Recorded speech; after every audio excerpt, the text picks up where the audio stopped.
announcement. Let me get my screen zeroed in here. And welcome everyone to Tuesday night in the Pacific coast of Canada. That means it's the Keshe Plasma Reactor group for me and for several others that are here and whoever shows up in Livestream. And who knows, we could get into a couple hundred people here eventually.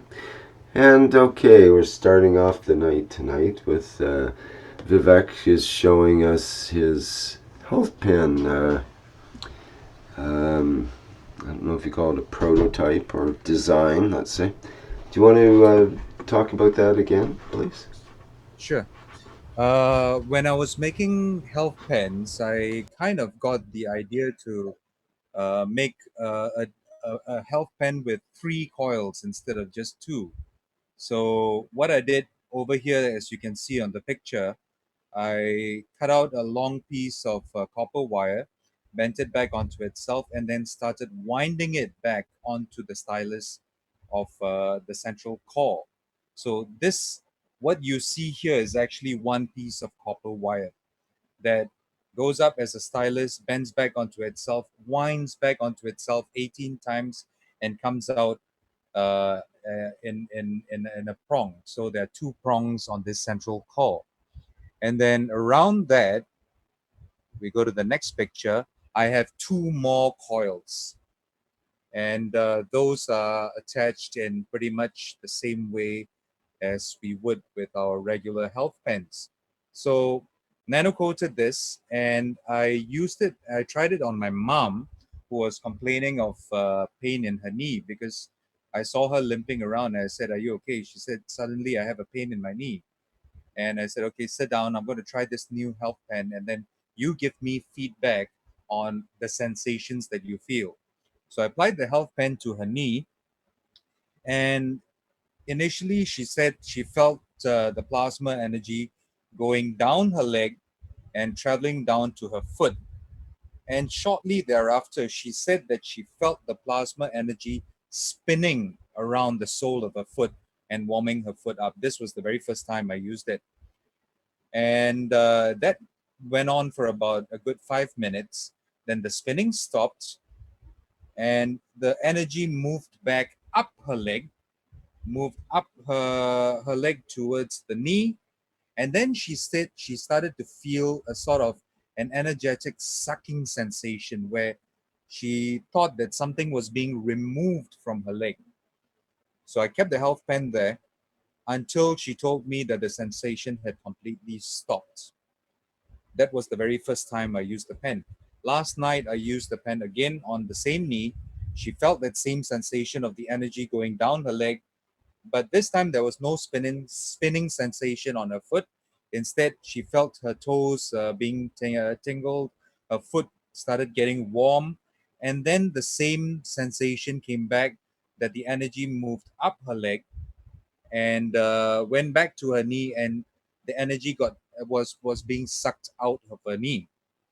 Now, this was a very interesting sensation because I had never heard her give that sort of feedback from the other 2 health pens that I've made, which only have a central stylus and 2 coils wrapped around the central stylus. So yesterday I got to talking to Renan and I asked him what's going on with this pen. Can he correlate to the experiences that Mom had? And he said that when you use 3 coils, the 2 inner coils become gravitational. So this pen then becomes gravitationally biased, with the outer coil being magnetic. And that makes a lot of sense because in the health unit, Mr. Cash says if you want to remove energy from a certain part of a body, let's say a tumor, you connect the gravitational cause and then you allow the energy to flow out. So that's what we experienced over here with this design of the pen. And it was very, very interesting. Renan mentioned also that if I were to put a 4th coil around this 3 coils, that it would be balanced. It would be in a maggrav state rather than being gravitationally biased. So that's what I wanted to share.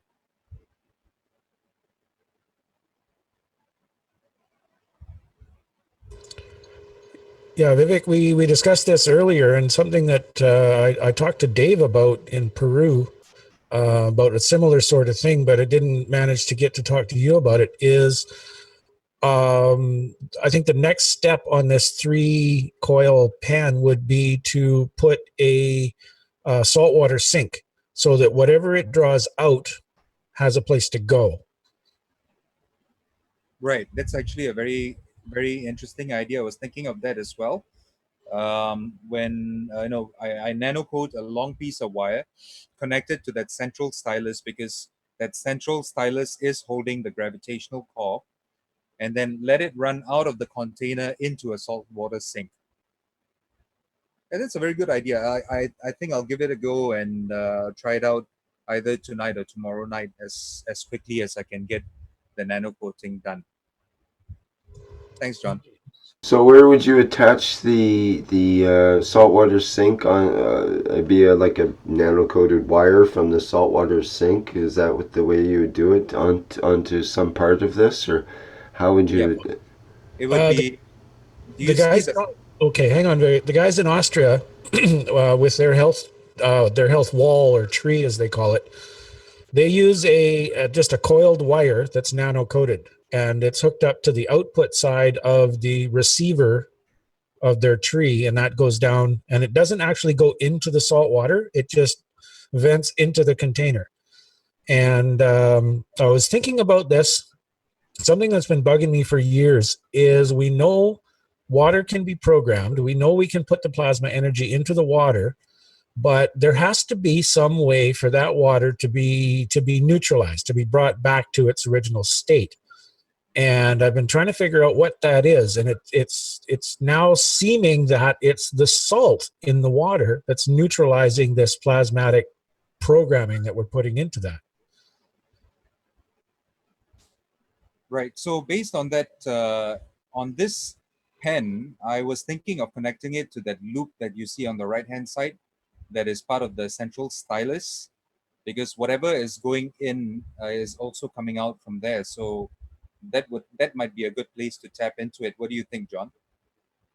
I think that, yeah, definitely that end of the system. Now, whether or not that's going to sink the energy right off the bat, so that this thing just doesn't work anymore, I don't know.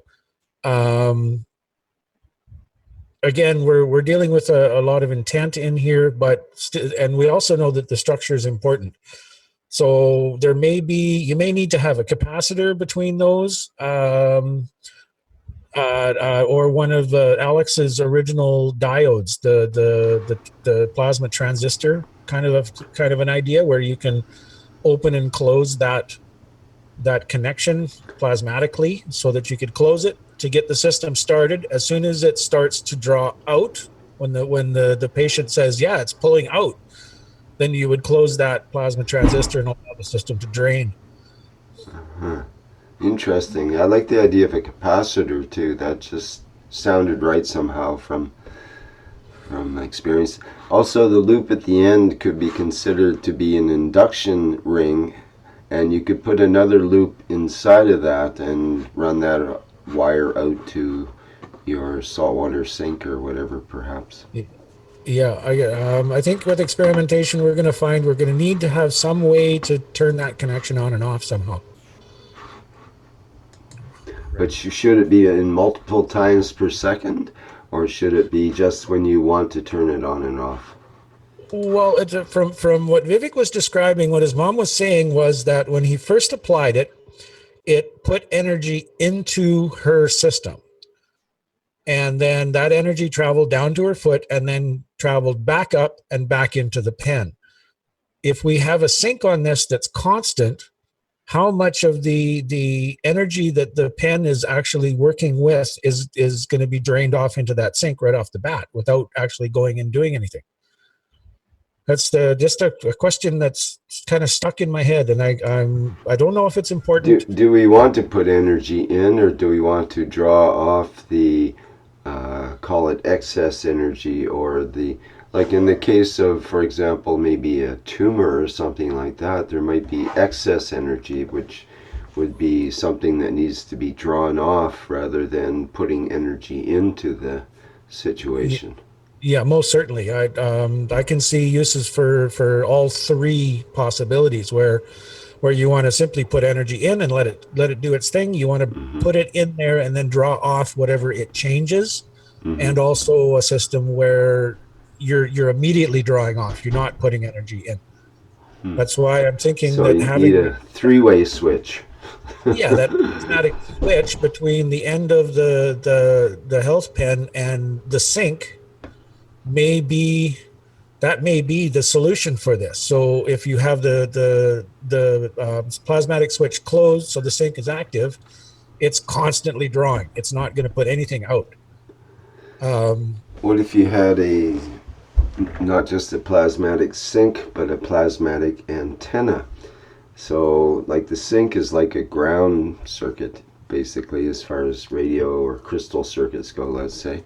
And if you have an antenna and a ground, then you have both polarities to be able to draw from, so to speak. Okay. I I'm, don't. I I'm, don't really see it that way because the I'm, way I'm the water. theorizing a bit here, but No, yeah. no, I understand. I understand. But the way the water has been described, using the salt water as a sink, is it absorbs and reprograms the plasma into a neutral state, and then just Mm-hmm. releases it out into the environment. Mm-hmm.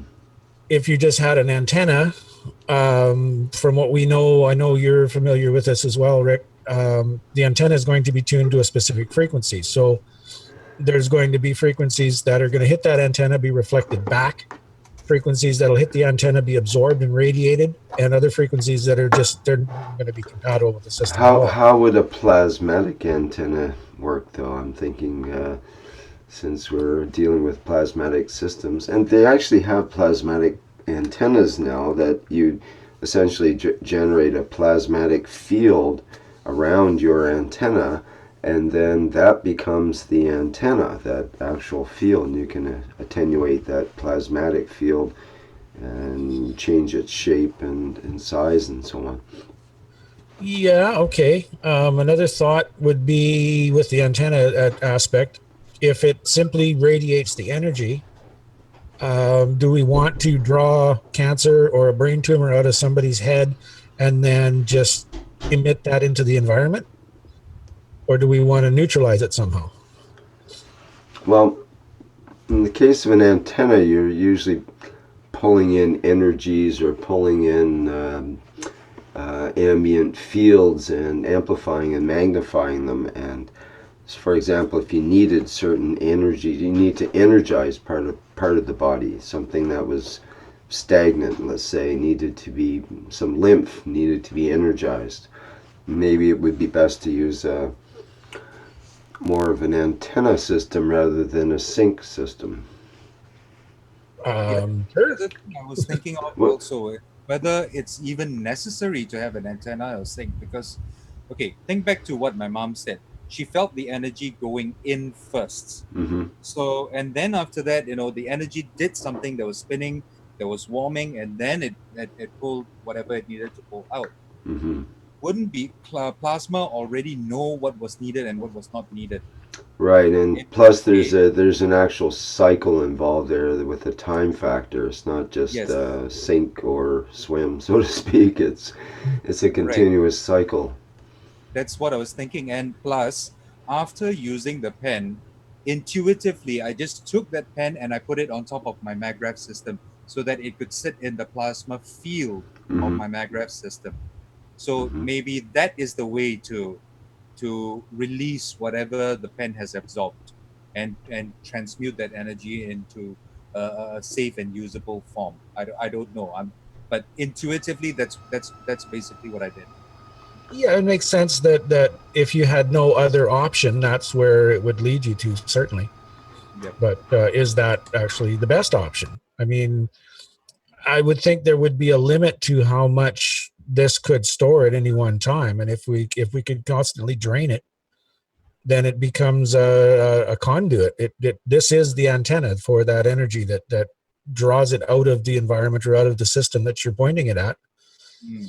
And if we put it into something where that energy is immediately neutralized or rendered broadband once again and released into the environment, then there would be no limit to how long you could actually use this thing for. Right. Very interesting idea. Very interesting idea. The antenna or the wire running to the sink, of course, would have to be encased in a protective housing, because we don't want skin to come into direct contact with nanomaterial. So I'm thinking maybe a heat shrink tubing or something like that. Well, the guys in Austria, they just have a vinyl tube that they've nano coated the inside, and they run their coil down that inside of that tube. Right. That would be the other option. Interesting ideas. Yeah. The other thing I was thinking of as well is that treatment with this sort of configuration might need another pen with 4 coils. So after you finish the treatment with the 3 coils with the graph bias, you bring in the 4 coil pen to balance out whatever needs to be balanced out from where it was taken, or something like that. Or a balanced pen on one side and a grav biased pen on the other. Right. Create a Make it gradient right through whatever you're treating. right. Makes it a bit difficult to hold on to, though, because one hand will be taking what the other hand will be giving. So they both need to be held by the same hand. Or a device. Make a little U-shaped device that holds the two, one on either side. And then you hold the device. Yeah. Okay, yeah, that makes sense. Hmm. Cool.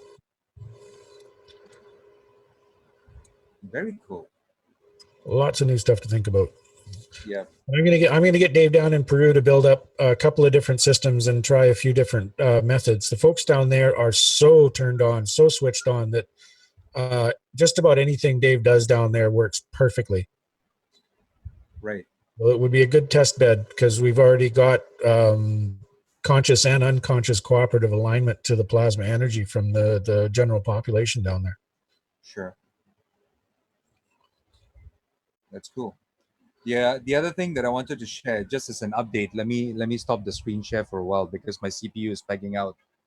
The other thing that I wanted to share is that I'm currently in the midst of troubleshooting my Magraphs unit, because the phenomenon that we have noticed, because I was on Zoom with John, and he saw this as well, is that nano coating is propagating through the wires that connect from the grid, the socket to the Magraphs unit, but it stops somewhere in between. We do not know exactly where, but the ends that connect into the plug are not nano coated.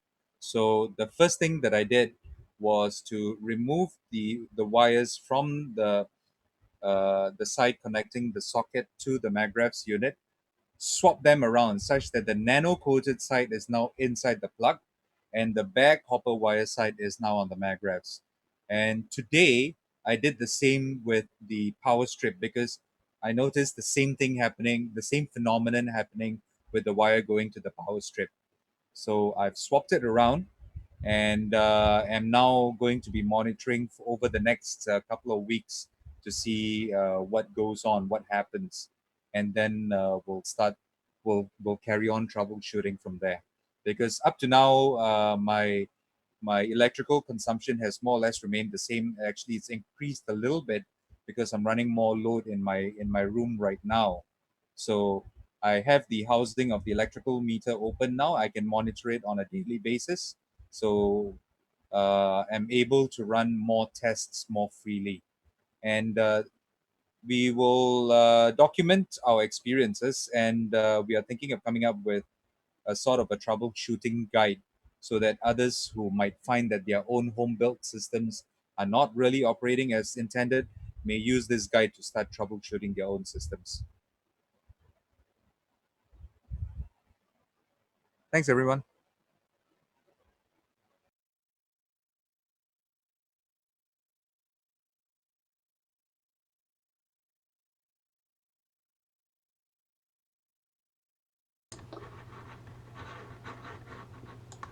Okay, what else do we have to show and tell here? Anybody else? With Libby, I see your microphone's open. Yeah, I put some stuff together, made a short little video. I was so inspired ever Just since a I, second here. Just a second here. okay. There. I got to figure out how to do this without messing up There. too. Sorry, I think Let me know when it's okay. Yeah, it should be fine there. Go ahead, please. Okay, let me just see here. So I hit what I want to play first, then I hit share screen, right?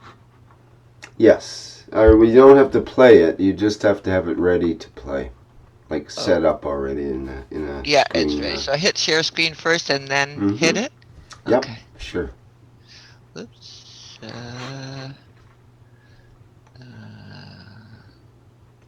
Does that work for you? Can you see the screen? Not yet. No. Okay, hold on. Takes a second to come through usually. Okay. Oops, there it is. Okay. Something's starting. Okay, we see your Oops. browser right now. Okay, Probably that's not. fine. Probably There we not. go. Okay, now we see a video. Okay, so this was, I'll just start it again. It's only a minute long, but it's a compilation of stuff I had started on, and I just wanted to, I fell in love with that little drop of water. It's a CO2 gans of water. Oh, that's a And lovely structure there now. Beautiful. it stayed, that little drop of water stayed there all afternoon, and it was like talking to Buddha. The whole thing was sparkling. And it was just, I'm having so much fun. And after last week's easy water thing, I kept thinking, this water is magic. I mean, it holds its form for so long. Mind you, it was cold, but it wasn't freezing. And it's all going to be washed away tonight and tomorrow. But the washing actually I don't know if what I'm doing makes any sense at all. That is actually a thing of zinc wire. And then I'm just going to let it play itself out. But boy, was it fun to make that. And yeah, so I will just stop sharing screen. Where am I? Oops. Where'd you go? Excellent. Thank you. Thank you very much. Well, thank you for inspiring me and everybody that comes to this table. Do you have anything else you want to show there, Libby? Oh, I have plenty, but I didn't take pictures. I'm just catching up with things that now I know a little bit more. I'm going out hopefully tomorrow to buy some zinc wire.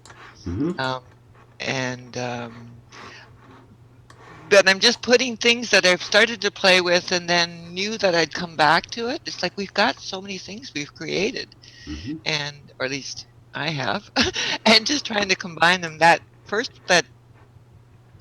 outer creation is part of a vector equilibrium I was working on, but I didn't want to cut it. So it worked out to be a beautiful six-sided thing, whatever it is. I can only tell you, me, the cats, and the hens had a great time sitting on the bench looking at that thing today. I'll stop the share, sorry. Yeah. Okay. Good. Thank you very much. Thank you. All right. Who else has something they'd like to share? John, did I hear you say something before Libby came on? Oh, I was just going to mention we got a pretty small group in here tonight. Yeah, it is. Tough getting enough content for 2 hours. Could very possibly be. Might have a early night off here. That would be fine. We'll see. We usually everybody tries to jam everything in the last 10 minutes, so and stretch it out for another half hour to 45 minutes if they can. Mark my words. We shall see. Okay, well, what else can we bring up as a topic or something that's going on, or anything that's interesting? Anybody that needs to be discussed or something to show and tell? Hey, Leith, what are you doing these days? Anything to report on? How's it going? I'll just start my video here. Be a bit sociable. Sorry about that. I joined late. How's it going? Very good. Yeah, what I've been doing is making a lot of those spirals and pens and pads. I went down to Tent City, you know, down outside the courthouse. They've got that tent city with all the homeless people. Yes. So I went down there with a bunch of paint pads and pens and Oh, wow, cool. some spirals, and then I took like a little cup of Gans, the CO2 Gans with water on top of it, and I walked into Tent City, and I was looking for the actual lady who runs the whole show there, but she was away at the time. But these two other wonderful ladies came up to me, and I began to explain, you know, what I had. I had a big bag full of the CO2, the paint pads. Explained her what to do with the paint pads. Yeah. And then I showed her the spirals I made, how to use it, put it on your feet and so forth, and then the pens. And then you should have seen the other people sort of come around and looked with sort of the whole faces changed and smiles. It all went from sort of, you know, heads down and feeling very doldrum Yeah. to where they sort of seemed very enlightened. And the lady was about to shake my hand like a business transaction, and then she just looked at me and gave the biggest hug ever. And, right on. And you're just giving this away. It's not like you're selling them or anything. You're just giving away your bag of goodies. Eh? Yeah, yeah. And you had paint pads and pens as well. So yeah, and spirals and a little cup of Gans. So I gave her a big roll of paper towel too. I said, just get the water off top of the Gans, and then get the Ziploc bags and put the other paper towel in there and add the water in there, and you've got additional paint pads. So here's a whole roll. And they were pretty blown away. So and that she could keep topping up the water and keep using it is the idea too, right? Exactly. Yeah. Exactly. So very good. So it seems like they need our help down there because, you know, the whole issues with that, right? They got nowhere to live and there's not enough housing, and the police want to kick them off the Crown land and all that sort of stuff. So I just felt a message to go down there and help them, and so I did. And it felt very enlightening. I just had to share that. So the technology that you've introduced with Mr. Keshe, you know, gives us that capability. It's just an amazing feeling. Yeah, well, good for you. I'm glad you had the initiative to go and do that. I could see that could be a nice outreach program there for sure. I think so. I think, you know, trying to convince the regular day 9 to 5er with the suit and tie. Yeah, it's hard to sell, but you get it. Try to get it introduced to the medical profession or some pharmaceutical company. It's probably just not going to work. You know, you use this. It's got water on it. Yeah, and we're going to sell this. Yeah, it's not going to work. But if you think about all these cities in just Canada alone, with people that are homeless and that are hurting, basically, a lot of them just, you know, they might be intoxicated and fall down and have bruises and cuts and scrapes and that kind of thing, and they don't want to go to the hospital to deal with it, and maybe the hospital just kicked them out and said, sorry, we can't take you or whatever too. I mean, so they probably do need a little extra help that way.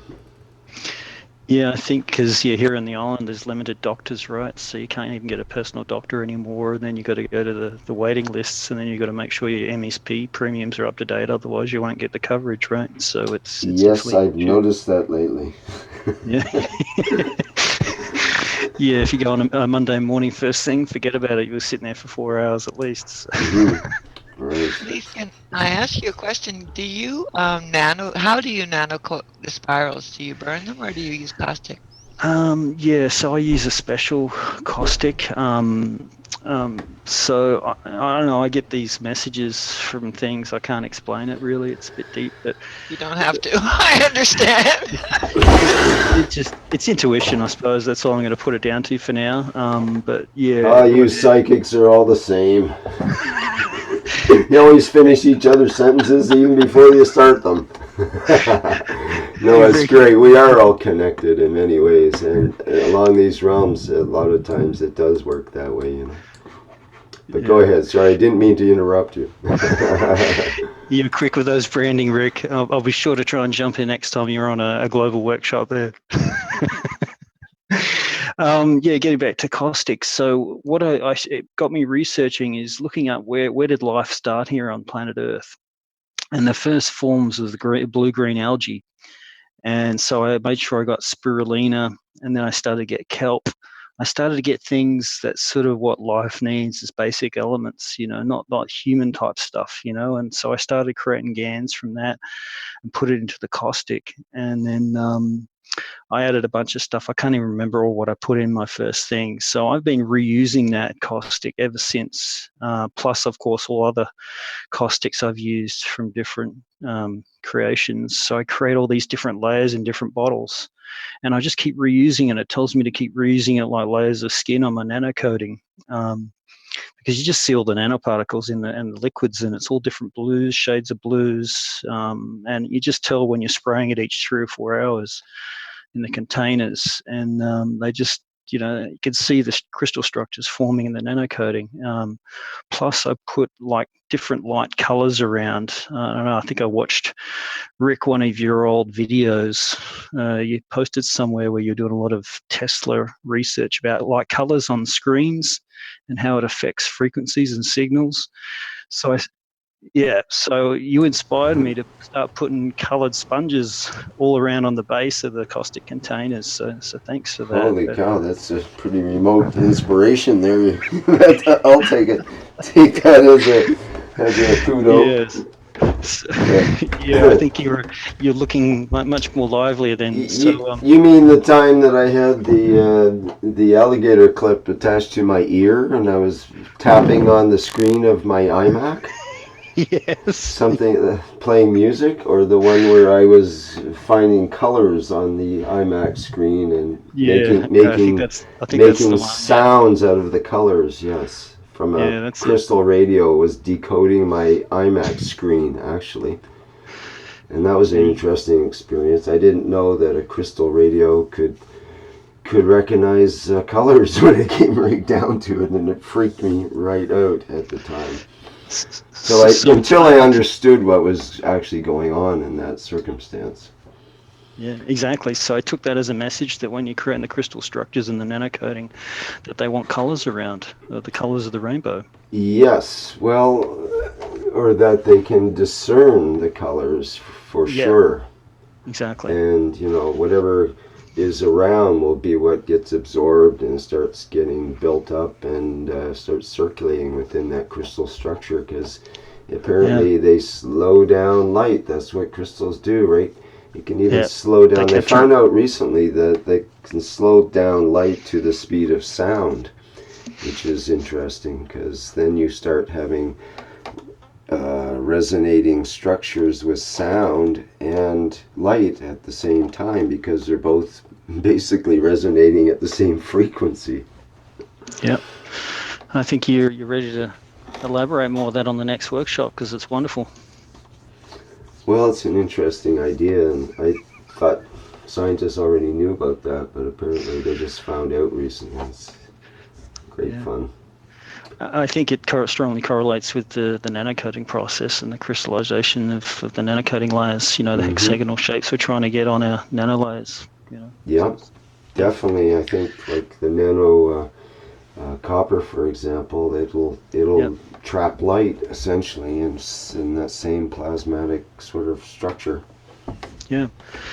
So that's what I use when I nanocoat my spirals. I always do layers over 2 or 3 days, and then I add a quick dosage of the big green sludge as well in between. So none of the fire coating then, just the caustic, right? Caustic, yeah. I've just got my burner. I'm due. I've just made the new version coils. I've got those ready to go to do the fire burning. Nice. So I'm going to make a different structure. It's got me to a dodecahedron, or one of the ether shapes it wants me to make with those. It's a bit difficult to do that with glass or crystal structures, but that's where I'm at researching terrariums. Terrariums that you can get in glass shapes with copper edging. So they do that with stained glass work as well. Yeah, so I got to find a cube or a dodecahedron, one of those, and then try and put these, one in the center and then a few around. That's my next project, but it's takes a little bit of work trying to do that. Are you trying to create lift, or are you trying to create a new cafe in Victoria? So where I'm at on that other growth, it's it keeps sending me off getting these crystals, put them in the mangrove units, and then I start getting extra messages and purposes and what to do. And the whole lift thing, it's sort of not yet. It's there's other things we need to get done first, and the whole missions of no man, woman, or child should be without food, water, shelter, and it seems to be coming along. It's starting to get spread. I'm seeing lots of things happening. Well, around definitely with Jackie's method Yes. of eating. Exactly. Eating plasma eaters are what people are learning to become. Exactly. So there's that, and then you can start seeing they're all starting to donate all the food from all the large food producers to the homeless. You can start seeing they're creating a minimum income. Canada's doing it now in Ontario. All the countries are starting to do it to make sure everyone has a basic minimum wage that they can get, whether they're just so they can They're survive. doing that in Ontario, are they? Oh, I didn't know that. Yeah, That's exactly. interesting. Okay. So because I had a message the other week when my son came home from school. He went out to downtown Victoria and he said he saw 3 homeless people. He was very sad, and I said, "Yeah, we haven't got that worked out as humans yet. It shouldn't be that way." And so he sort of looked up to me. He says, "Oh, when I grow up, I'm going to be the Prime Minister and make sure that that isn't so." And I was just, I was like, whoa. And he's only 9, right? And I was just like, wow, that was deep for a 9-year-old. But I felt, amazed that he could think at that level. So, I processed it for about an hour or two, and then I went to the other room, and all of a sudden I just had visions of Justin Trudeau, the new Prime Minister, and I started, seeing his face and his chest, and I just sent a message of love to him to say, look, we got to sort out the homeless and make sure there's no people without food, water, or shelter. And then I just sort of bent down and I saw the image of the flower of life and all this fluorescent colors. And sort of as I bowed down, and I was just like, whoa, what just happened? And then all of a sudden I start seeing the announcements that he's going to have a minimum wage for Ontario as a I see. basis. So right on. So, but yeah, there's some And rules that we have. we also ahead. know they're going to make more of an outreach to the native population as well, which are often a big portion of the homeless, and also with the disabled, which again are a large portion of the homeless. Most definitely. Yeah, I've been trying to reach out to them. I sent to one of the Sioux tribes there whether, donate some pens and spirals, but I never got a response back. So I think it's something that has to do in person. It's not something you can do in writing, because I think the Sioux tribe is interesting in a couple of realms. Number one, is the oldest Aboriginal community in North America, I believe. And number two, it's the most advanced in self-sustaining energy of any community in Canada, at least. I think even in North America, they have a lot of solar panels and a lot of self-sustaining systems. So you would think that they would be interested in these kinds of systems as non-energy requiring systems. Yeah, it's somewhat to do.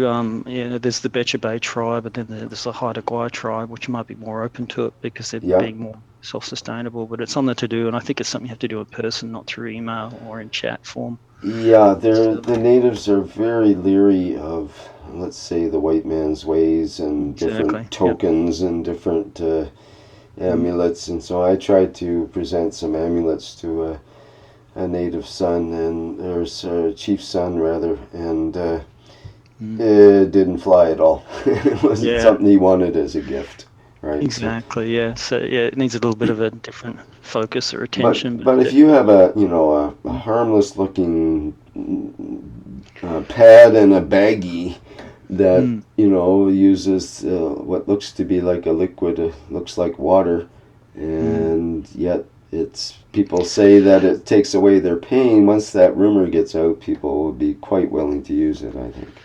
Yeah, I used to, when I lived in East Suk, I used to drive downtown every day, and I used to pick up one of them as a hitchhiker down through Betcher Bay there. And it was a gentleman, First Nation man, who had been in a serious motorbike accident and couldn't walk properly, but always hitchhiked. I'd pick him up and drop him into Langford there. That's the person I was talking about, actually. Yep.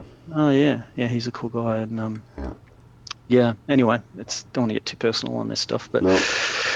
yeah, you know what I'm saying then. But that's on the to-do list. And just a note on the spirals I make. And I just helped Tom Salas move to Mexico there, and he went and visited the pyramids there, the local there, and I did some research online, and then he went and took some pictures there the other day, and he sent me the picture, and they make the rock crystal structure in the same way I make the spirals.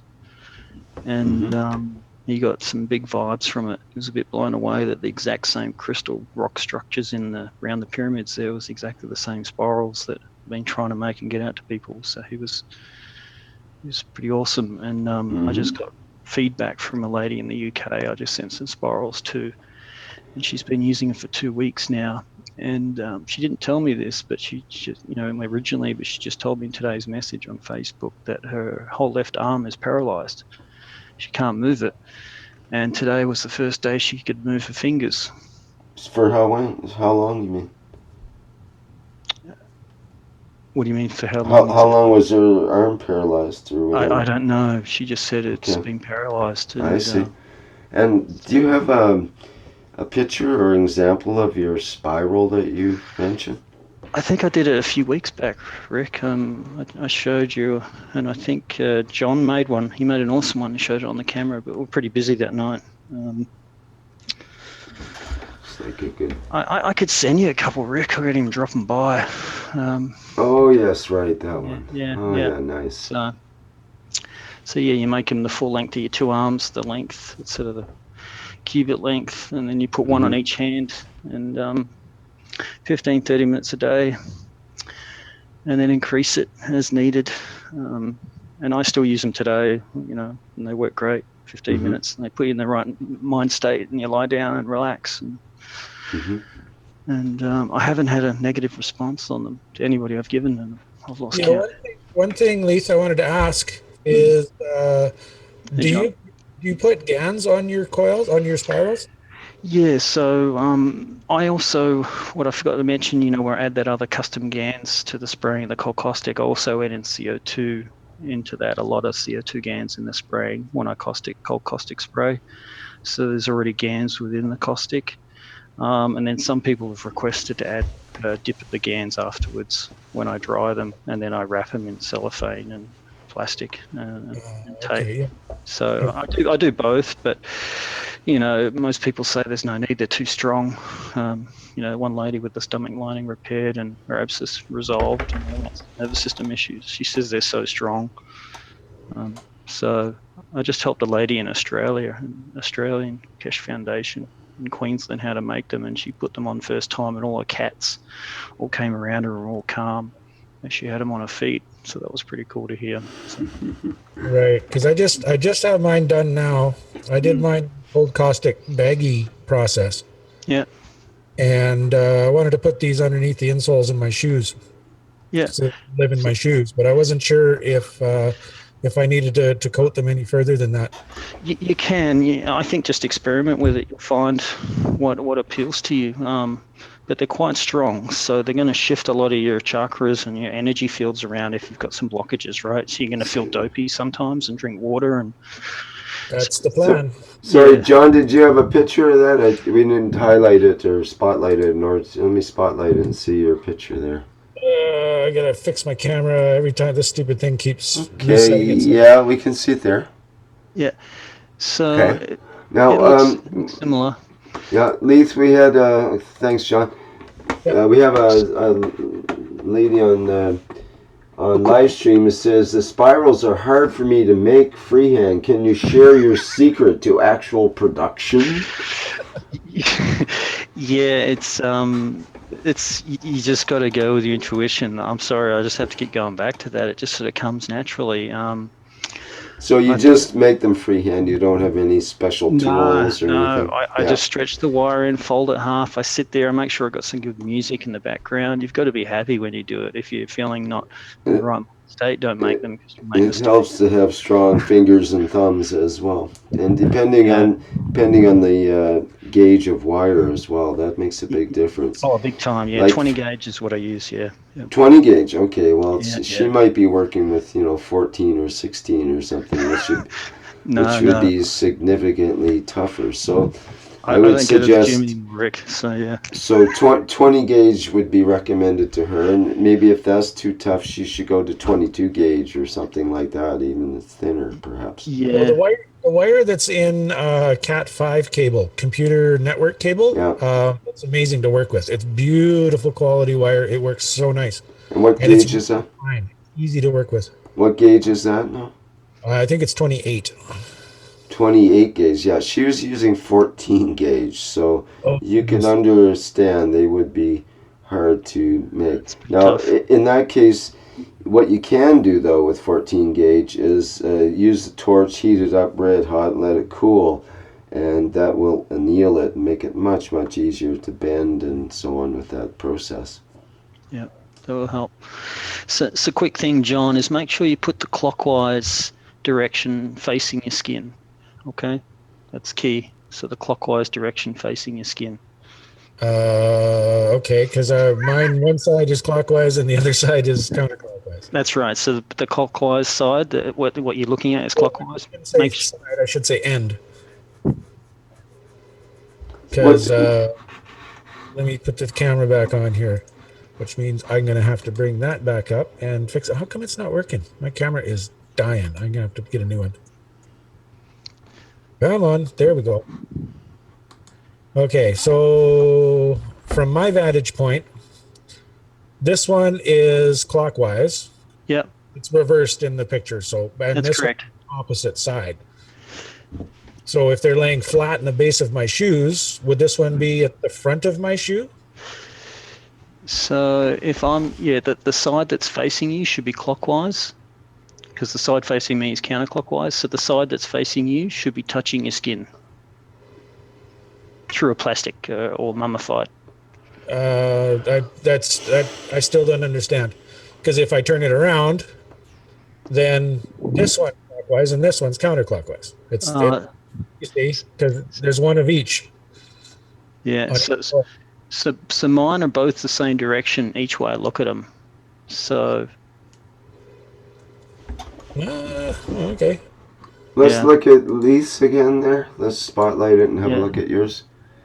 Yeah. Are they both wound the same way? Yes, they are. So when I turn it around. I see. Okay. How did yours get to be the other way, John? Let's have a look at yours again. It seems. Well, it's really hard to. It's very difficult to see the inside, but it looks like they're the same as Leafs. It just. Yeah, they both go the same way. I see. Okay, my confusion. I got it. It's when they if both coils don't have that crossover loop in the middle and just go straight directly over, then they're counterwound differently. Tricky, eh? Boy. Okay, so clockwise is up, as far as shoes are concerned. Clockwise is up. From the skin point of view, I guess. Yeah, so clockwise is for me, so left hand going round and out. Yep. Okay, awesome. Thank you. So try that, but experiment with them. I'm open to feedback because, it's pretty simple and seems to be working, so. Yeah, I won't be able to play with the GANs. I've only got a little bit of CO2 GANs left. I'm having a heck of a time getting the GANs to work in this new place. I think it's the only change that I made was the temperature, because it's constantly cold in here. So, yep, that can make a big difference, I think. Yeah, I'm thinking that's my big problem is coming, because I even hit it with electricity and a diode and everything, and it just didn't do anything. All I did, my zinc plate just grew into this big black tree, and I got nothing out of it. So I'm still working on that. I haven't figured out all the variables yet. All right, I So think I'll that's try it with nothing. I'll just put them in a baggie and put them under the insoles of my shoes, and maybe my legs won't hurt when I go for a walk anymore. Yeah, I found put them in some sock, put them in your feet, the base of your feet, up and down, just between your big toe and second big toe underneath, and then the one goes down into the center of your arch.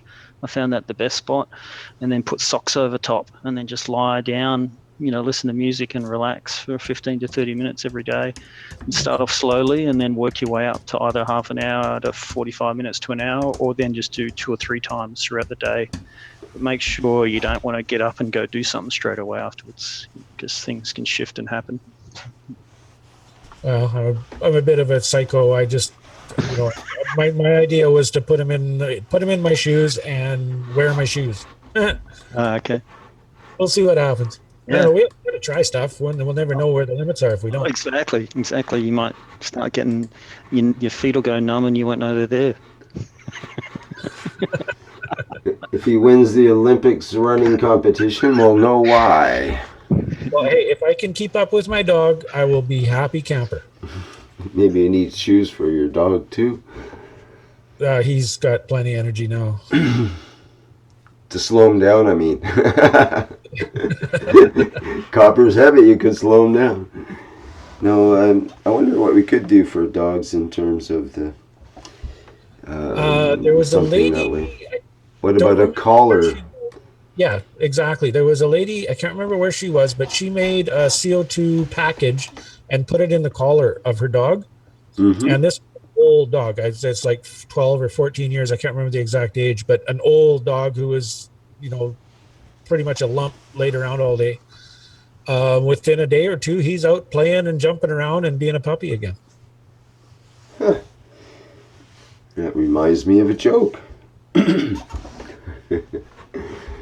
About this guy's cat who suddenly just seemed to die in the middle of the room and he keeled over. And his friend says, well, I know how to bring your cat back to life. Give me some gasoline, he says. And the fellow says, okay, I'll do whatever I have to bring my cat back to life. And he goes and gets a bit of gasoline, and the fellow puts the gasoline by the tail end of the cat, let's say, and it's back end. And sure enough, this cat just jumps up and starts running around the room, and it's up the walls and jumping around on the curtains and furniture and buzzing around the room, and all of a sudden it just jumps up and just falls flat again, and it seems to be dead in the middle of the room. And the fellow says, well, geez, what happened? What can I do? What's going on? And the other fellow says, well, I guess she ran out of gas. Anyway, it's a... Don't hear too many laughs there, but... Oh my God. So if at first you don't succeed, always reach for gasoline. Well, it's worked in the past, but I think we're past that now. It's more into the plasmatic zone. So, I'm not sure how that works exactly with cats, but I think they are probably quite susceptible to plasmatic changes. They seem to be some of the more sensitive animals that humans keep, according to literature and personal experience. Well, Libby's cat loved sleeping underneath her creations and got mad at her when she moved them. Yeah. Yes. Oh yeah, they're definitely good indicators that this is a good thing or it's not a good thing. Well, right, it's not a good thing, I don't know for sure, but they don't hang out near it. But when they like something, they're hanging right out under it if they can get to it. Yeah. Amazing. You found that in your outdoor sculpture too, didn't you? Or was it your indoor one you had? Oh yeah, absolutely. Like my hands are gathering. Mind you, it's the best place in that. It's the sunny side of the house, etc. But they all seem to gather and play right around where that newest devices, and that's where I hang most of my devices. And I tell you, there's more birds, but who knows whether it's birds, it's spring, the rain. I don't know anymore. But I've been using my clothesline for other experiments I'm working on. Just have to start taking more pictures. I'm having too much fun. I'm so inspired now. Just anyway, yeah. And That's thank you. So great. I'm trying here to make coils as we speak. I Yeah. got 16 gauge wire. 16 gauge is easy on my hands, or maybe 18. So I'll just keep playing. Thank you so much, Lee. It's good to be inspired. You're welcome. Anytime. Right on.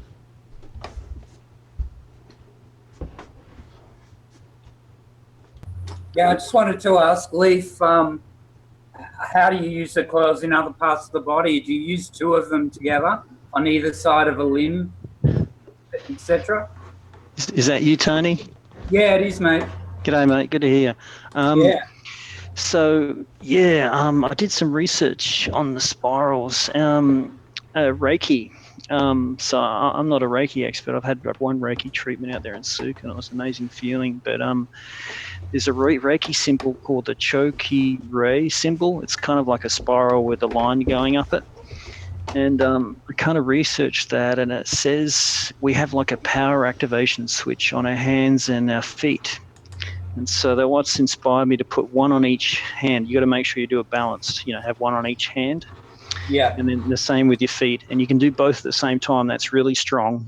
You're going to create entrances on your left and keep feeding yourself with the right, and then same on your feet. And then you find your whole body's going to start shifting, and then it's going to exit through your head, which is going to totally align all your chakras and do a lot of stuff. So if you want the quick results, do feet and hands at the same time, but it's going to be a lot of shifting. Expect the next 3 or 4 days to a lot of stuff to go on. So don't expect to work or have any normality. It's going to do a lot of shifting. So that's why I say 15, 30 minutes every day. Do it gently to start and then see how you go. But yeah, when I had November, I had the bad flu was going around, and I used to get bronchitis all the time. And straight away I felt the symptoms, and I went straight to my chest, and I just put a spiral straight on my chest, and I taped it with tape, and then all the symptoms went.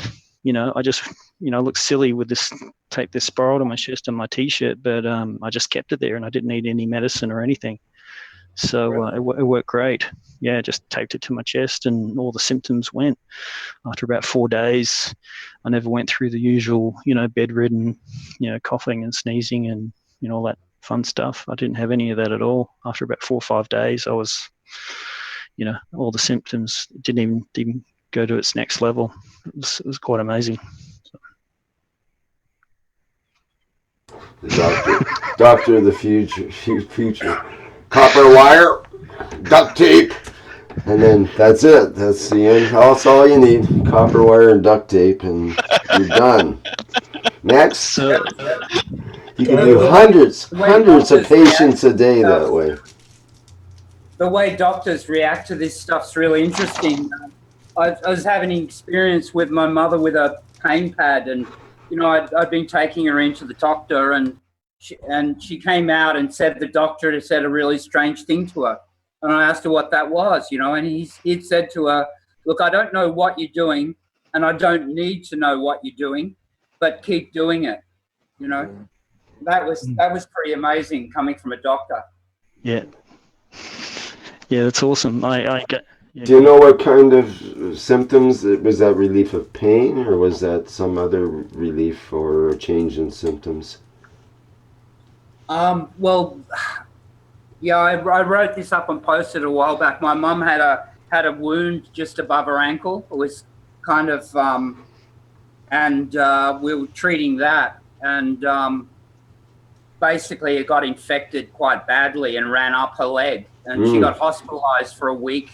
And she came out, and it got infected again within a day or two of her coming back out of hospital. And that's when I'm not, health wasn't. I got into this for a power unit, and but this kind of like, well, can I do something, and she's quite an elderly lady. She's having her 80th birthday in a few days, and so I, sort of read up about pads and thought, well, I'll give this a try, and used the copper and CO2.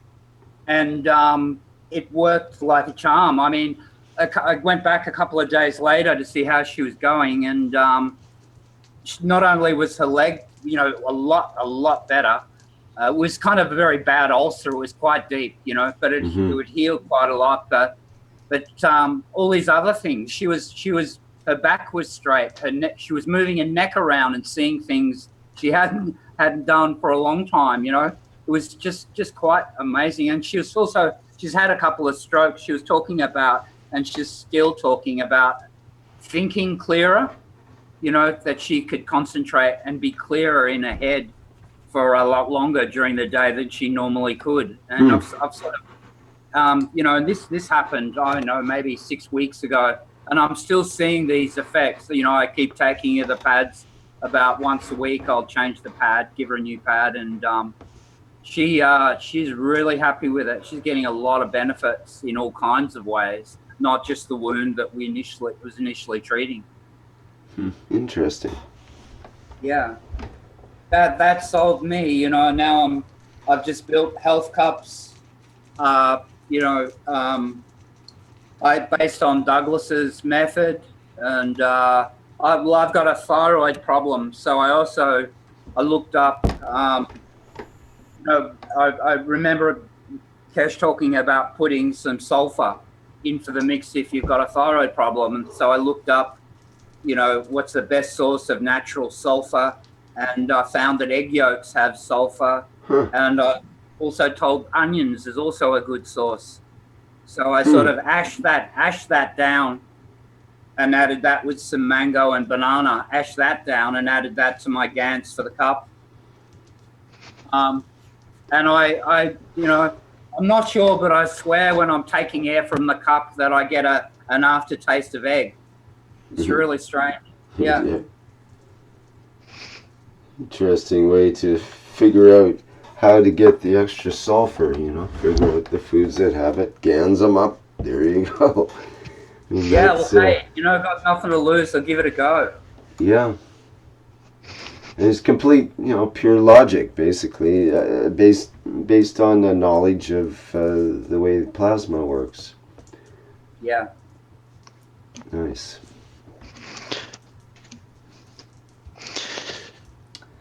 So I made the same wire and the same method with the rings at the end, and made a necklace out of it and put it in my little crystal bags and put it around me. In this past 2 days, the whole energy levels have gone up, the vibes have gone up, and I can't describe it. So it's even now I'm wearing copper full time. Oh, how does the loop join again? It's the same structure as the. I kind of got it tied in with the bag there, but it's the same wire, same method. Just twist it clockwise and then loop the ends with the same holes as you do for that spiral. But I just didn't turn it into a spiral. I made it as a necklace, and then just joined it with the crystal bag. It has about, I don't know, all the different crystals for all the chakras, and they're all little ones in the bag there. And as soon as I put it on my chest, it all warms up and heart chakra opens, and then everything, the whole body just balances out. And by having the copper wire, it must loop the fields back around because it's all dark already. Within 24 hours, the wire's gone dark, as you can see. Yeah. Just wearing it. So it's my latest invention. So, actually, it's the other one. If you don't mind me sharing, Rick, is to go down to the beach and find driftwood, and get Gans with ashes and crystal powder, and then coat it, and then put coconut oil or olive oil, and then coat it as well, and put a crystal in the top, and then a different crystal in the base. And after I let it dry for a couple of days, as soon as I picked it up, I got like a big stomach root chakra burst, and it said no fear.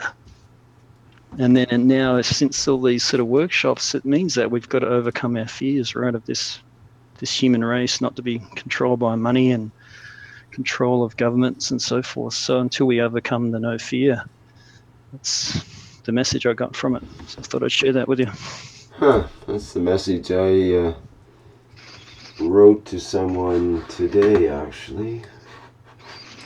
How did it go? Let me see. It was... Yeah, it's sort of like until we see that we're not controlled on what we need for food, water, and shelter and basic things to live, then we don't have any fear of not being without, if that makes sense. Well, the line I had today was, fear of dark and fear of light must end. Interesting.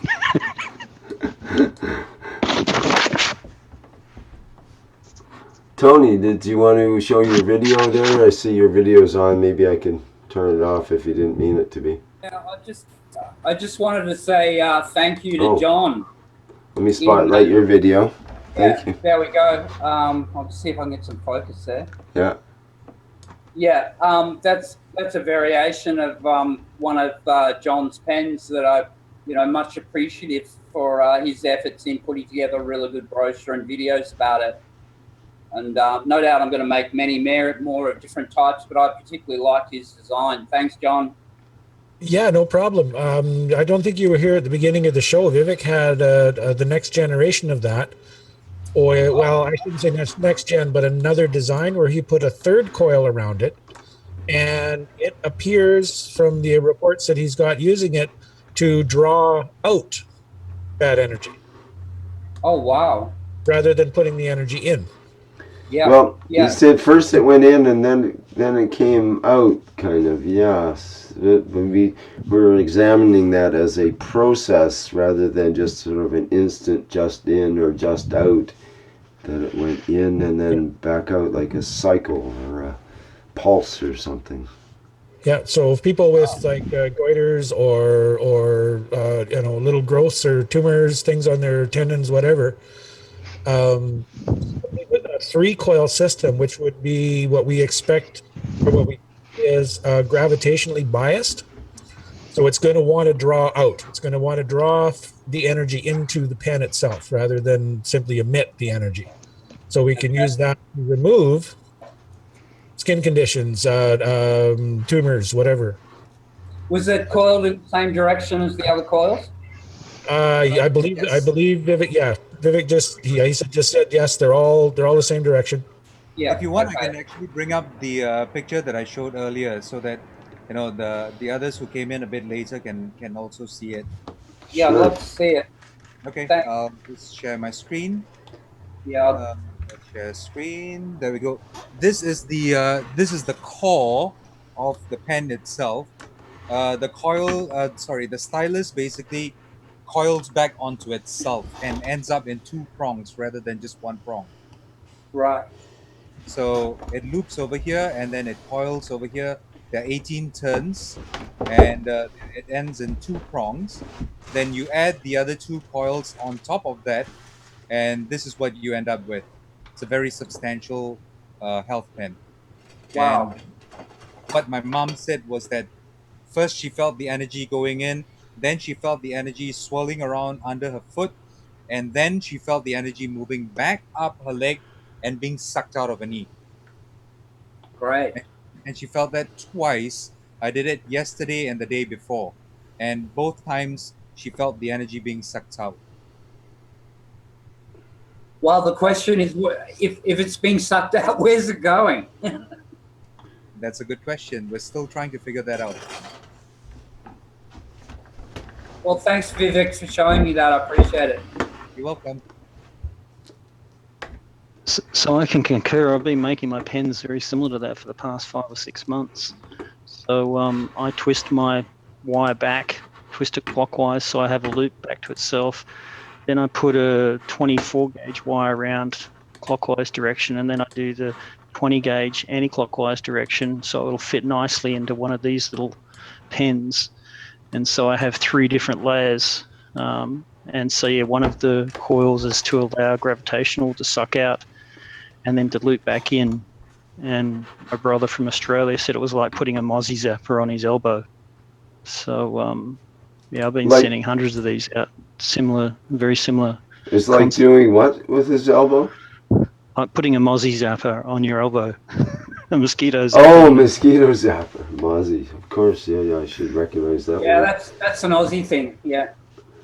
Well, Mozzie is not Aussie because the Mozzies are. I'm quite familiar with them from my upbringing in New Brunswick, Canada, where you have to lather on the bug spray and bug repellent in order to survive a summer as a kid and so on. Probably warped my mind more than anything else, absorbing all those toxins.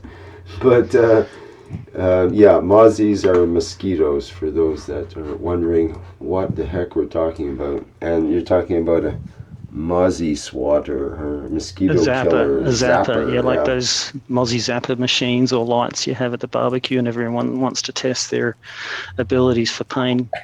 Yeah, put your tongue on this. Those are the ones that look like miniature tennis rackets, right? Yes, right. Yeah. Okay. Yeah. I've got 2 or 3 of them. No, I've got 2 of them because I was doing high voltage experiments with them, actually. They're kind of cool. It's a good little power supply for certain experiments. Yeah. So I've added to those pens, and I put like 5 crystals at the top in the top part you screw on, and then 4 or 5 crystals at the bottom as well, extending it to do that, so you cover all the chakras as well. You have crystals at each end of the coils. I see. Yeah. Interesting. Okay. So just sort of share that with you. Yep. Yeah, I wonder if what if you hooked up the bug zapper to one of those? Not that you want to zap anybody with it, but it should do something. Maybe not. Maybe it's not good to put high voltage energy into such structures. But the jury's a bit out on that one. I think once we get our vibrations level up, we'll be able to communicate with them and tell them to chill out and relax. Okay, we're getting a request for a picture. We need to come up with a picture. Somebody come up with a picture for me. I'll be forced to do a whiteboard. Picture of what? Anything will do. It's just that we don't have a picture. There's a picture of John. Okay, John. I'll put you up. It's dark. We see a dark face of John. I can see some eyes and a nose. Yeah. Close enough. It's a picture. It'll do. Looks like it could be like, John the Baptist. Looks like an old painting. Something. Yeah, John the Baptist or the Christ, A picture of the Christ drawn by John the Baptist or something like that. Anyway. Oh, we can't hear you, John. Just hear it. We can't hear you, John. Audio something or another. Mute button. There we go. Yes, that'll do it. I just encapsulated my my devices. I'm going to stick them in my shoes right now. Cool. Good stuff. I had a question for you, Rick. Has there anybody in US or Canada done the Earth direct connection to your MagRav? Because that would sort of be a breach of rules, right? Wait a minute. Say that again. Has anybody directly just connected their Earth connection to their MagRav? You know what Alex was talking about a few workshops back, what he did, connecting your Earth to your input. Yeah, right. Has there been any feedback or anybody successfully done that in the US or I would say that feedback is probably the key word involved with that circuit. And the kind of feedback that you probably don't want to get either through your electrical circuit or the feedback from your electrical company or electrician about using that ground circuit, which you're not supposed to be playing around with, basically, when it comes right down to it. Especially not hooking it up with the positive and that kind of stuff. So, I don't know. Maybe it works in some countries, like maybe it works fine in Africa. And also, it is true, you can pull up residual voltages from the, we're getting some breathing in the microphone there from somebody. You can get residual voltages and actually make some small amounts of power from the between the neutral wire and the ground wire at certain times, especially when there's a heavy use of certain equipment and that kind of thing. And there'll be a variation between those two lines. I think that's what it is. It's just a potential difference between the ground and earth ground and the neutral wire. Yeah, and then you can get enough to maybe. That could be different from house to house. Yep. I mean, there's an old telecommunications trick in earthing that if you're not getting a good earth, you just go and piss on it or empty a bottle of water on the earth spike. And that could make a difference. But whether you can actually get usable current flow over it's another thing. You might see a voltage there, but whether it's you put a load on it and it'll deliver is another. Plus, I think you probably light up an LED or two over such a thing quite easily, and that would be impressive enough to show the current flow. There is a flow, but it's minimal. And this, a similar trick can be used with the.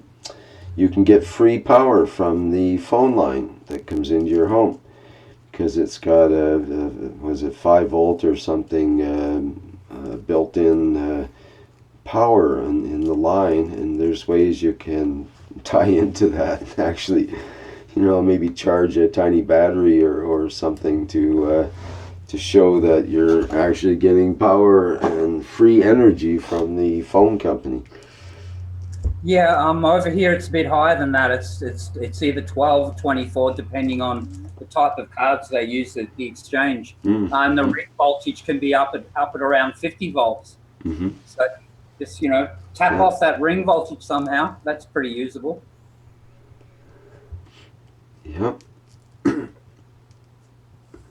Yeah, there are ways, and there's also the ambient energy thing of having an antenna stuck up in the air 100 feet or something.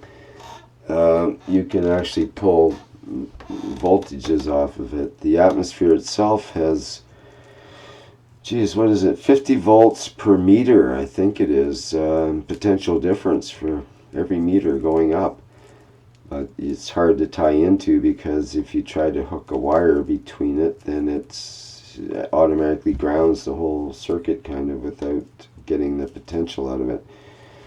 People have gotten potential enough to charge a small battery or maybe light an LED or something like that. But that's about all you can get from that kind of situation. Have you played with that, Rick? Have you tried that out yourself? Just in a minor way by stringing up a wire and seeing what kind of voltages might come off and that sort of thing. But you have to have a sort of a special capacitor circuit and a ground circuit all hooked up to try to take advantage of that. Get that resonance going. So, again, we need a picture again. We get a picture of John and his dog, but it's not good enough for the people on Zoom and the people in Livestream. Who has something they'd like to show? Just a picture will do. Or video. Okay. Or, let's see. Pet pictures. No, let me see, what can we put on here? Let's have some pictures.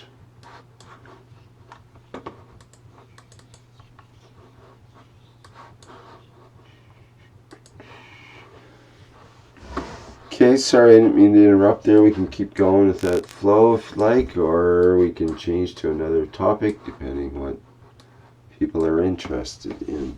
Let me have a look at the live stream. Elizabeth says, anyone tried putting the copper tape onto small batteries? Is that like Mike Najaf has been doing lately? Is that what she means? Oh yes, Mike Najaf has several videos about it. Anybody experimenting in that realm? I haven't been following Mike. I have no idea what he's even trying to do with it. I believe it's sort of like taking copper tape and making it into a 1/4-inch strip and then winding it around a battery, I guess, with a gap in between each winding. So you have this spiral strip of tape stuck on leaf.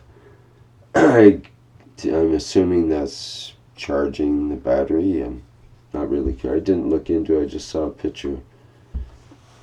Yeah, I could see that for a replacement for wire. We used to do stained glass, and you can get a self-adhesive copper tape that'll handle high temperatures really well. Yes, that's true. You could wind that around a structure and then nano coat it. It's an alternative for wire. In a sense, the wire forms a magnetic structure usually as a coil, but a flat strip of tape would be more of a capacitance than an inductance, let's say. I believe more of a maybe an electrical effect or plasmatic effect. Probably closer to the plasmatic effect than the wire. Kind of makes sense in a way. I was thinking of applications, stuff like Libby's doing with her specific shapes using the platonic solids. It would be a simple matter to get a plastic platonic solid, and then you could apply the tape to either the vectors or across the apexes and get a copper structure that way. Yeah, some of the copper tapes like about 2 inches wide or so too, so it'd be easy to make cover some of the larger areas with it. That would be really, really good. I'm just winging. It's a wing and a prayer when I make these things. It's definitely a wing and a prayer. Actually, the copper tape would be really, really good to try and make tubes out of. We're talking about, working with tubes for a while. Yeah, play with. The problem being that if you try to nano coat it and it's got all the sticky goo on it, it's a bit of an issue. Yeah. But as far as the stuff for stained glass, because it's intended to, you stick it right to the glass, and then you put your pieces of glass together and solder it. So there's, on one side it's got the adhesive, which is not affected by heat. On the other side, it's just pure copper. It's clean and perfect, ready for soldering. Yeah, copper foil. Yeah. Yeah, but what about the nano coating? Can you nano coat the inside part that's got the sticky goo on it? Probably not, but the nano coating should migrate underneath that glue over time. Whether it comes off the glue at that point, I can't say. We don't see problems with the cars when the nano coating gets under the paint. It doesn't lift your paint, so I would think the glue would stay on there. Yeah. Hard to say. It's that old conundrum of do you want the additional materials in your experiment in a way with the glue? Will it contaminate anything? Will it change things is the question. I suppose it all depends on your setup.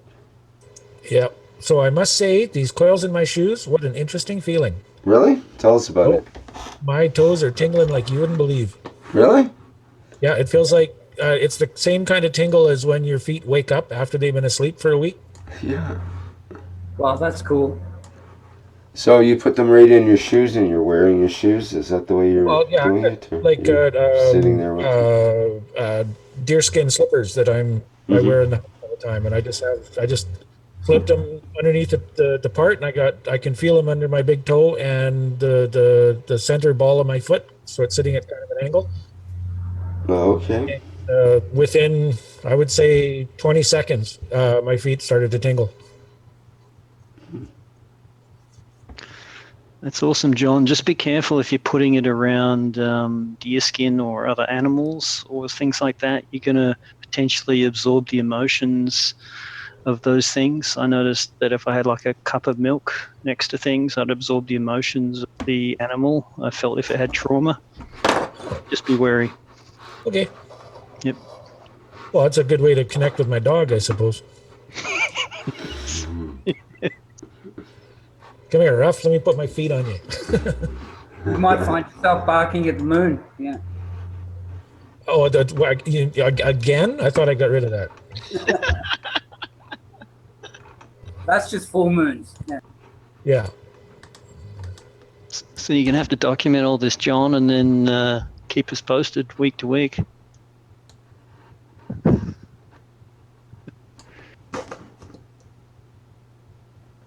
Yeah, I'm going to try a couple of different things. Put them in my walking shoes when I head downtown. I'll be going downtown tomorrow because usually I'm about 4 blocks from the bridge, and about halfway across the bridge, my calves are so sore. I think I got a circulation problems and I'm not getting blood to my legs, but that's kind of what it feels like. And then if I stop for 10 minutes, let rough sniff around for a few minutes, it goes away and then I'm okay. But if I can cure that, I'll be a happy boy. Yeah. So all my foot injuries, my broken foot from playing sports, and all my calcified spots in my feet, I could never have sensation or touching, have all gone away, and now they're wired. Like they pick up on vibrations. My feet are so sensitive and in tune with everything now, even all parts of my body. But it started with my feet. So what you're explaining is exactly the first steps. And so to speak, is that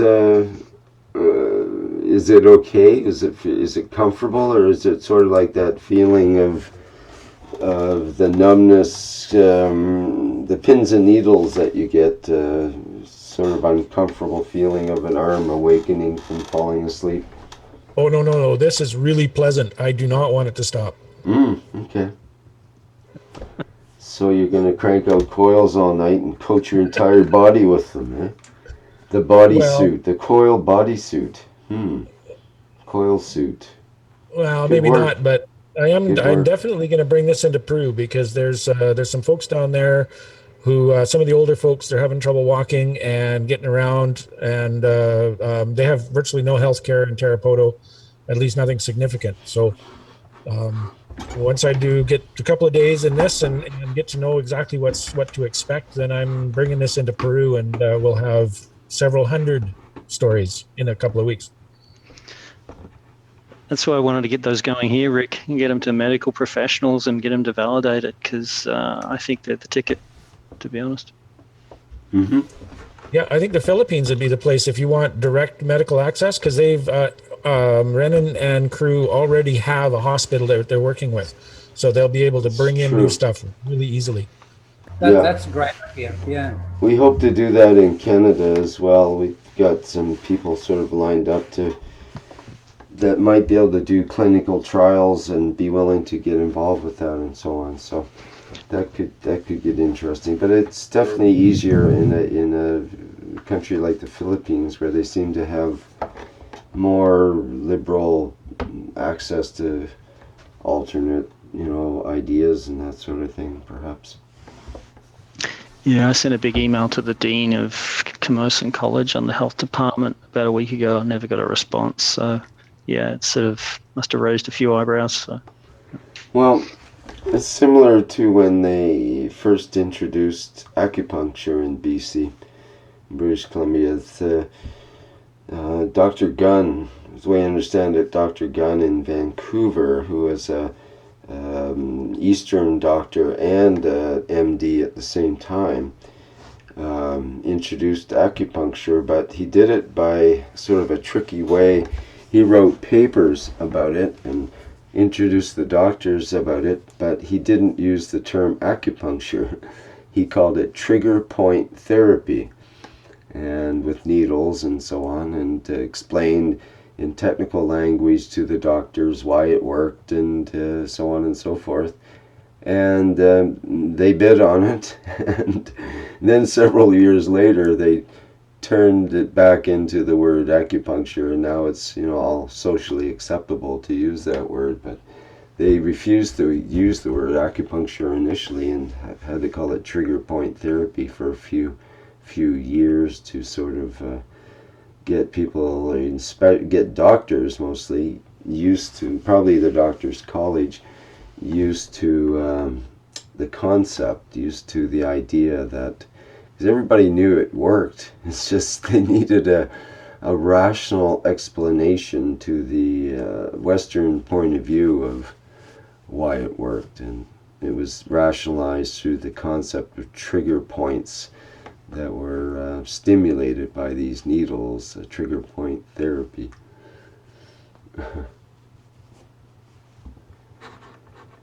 Okay, what do we got a picture of here? Looks like some kind of Ganzorama. Yeah, I just thought I'd share that. So this is the GANs I put all together in a container. You can kind of see, yeah, there's the CO2, the CuO, there's CH3, there was titanium dioxide, and I just put it all in this container. This is sort of my GANs area. And then I started to send thoughts to it, to help the planet. Well, it kind of looks like the planet. It sure does look like the planet. I can see all the continents pretty much there, depending on how you look at it. Certainly the colors. So I would feel that GANs has a conscience. If it could form that shape with those multiple 3 layers, because you can see the layers in it. See how they're layered on top of one another, like in 3D? Mm-hmm. And then I almost see like a head and a brain with eyes too.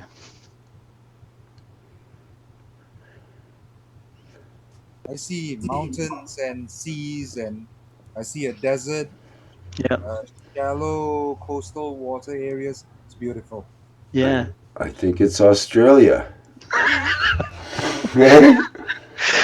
I think it's, we paddled across the ocean, we went through the mountains, and then we came to Canada. Australia, New Zealand, here it is. So I share that with you. So this is the picture that Tom took when he went to the pyramids down in Mexico there, and see the spiral made out of crystals? Let's have a good look at that. Interesting. Yeah.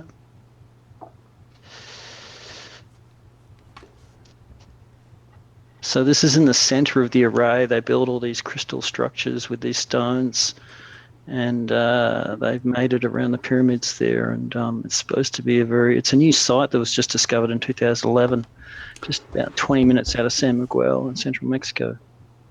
Yeah, and I bet you that they already hand-picked the really good ones out too, that showed the spiral better even, I wonder if they would have had all the prime rocks.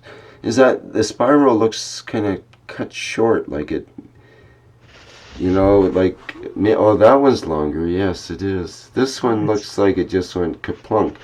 There's another one here too. I've got some other pictures I can get from Tom, but were the other ones more complete, do you think? Like this looks like it should have went around another loop or two before it went to the middle, and maybe someone took all the rocks out that should have been in there. Yeah, I know. There's like Tom went over and grabbed a few of the rocks. I think people are doing that, so you might be right there. So there's another one over here, and then I'll try and find some other pictures. No, it takes too long. Where was this again exactly? It's called Canada La Virgin.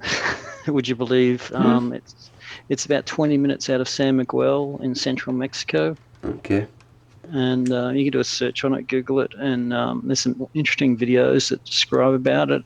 The big thing was trying to keep harmony and balance within nature, with the environment, and they created all these structures and arrays in the pyramids, and they connect with winter solstice. There's the harmony of winds and vibrations, but there's some dark stuff there too, because they're all about the city of the dead and connecting with the dead and the sacrifices and stuff like that. So but yeah, it just seemed Tom moved straight away there, and then I looked it all up, and I saw the synchronicity straight away. So wow.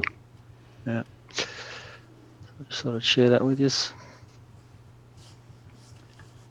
Any other goodies there hiding for the last few minutes once again? Get everybody stimulated. Okay, that's great. Thank you very much. Thanks, Rick. Thanks, everybody. Yeah, I just finished a Cascade unit yesterday to sort of see if it speeds things up with my MagGrab nanocoating. It was just something I always wanted to complete, to sort of sign off on that. And yeah. What's a Cascade unit? What do you mean by that? Do you want to show us a picture or video? A single coil with capacitors to put it on the end of the line to go with the power unit. Mm-hmm. basically, and it should, in theory, speed up the nanocoating process. Yeah. I see what you mean. Okay. Yeah. Oh, I just thought I'd throw that in.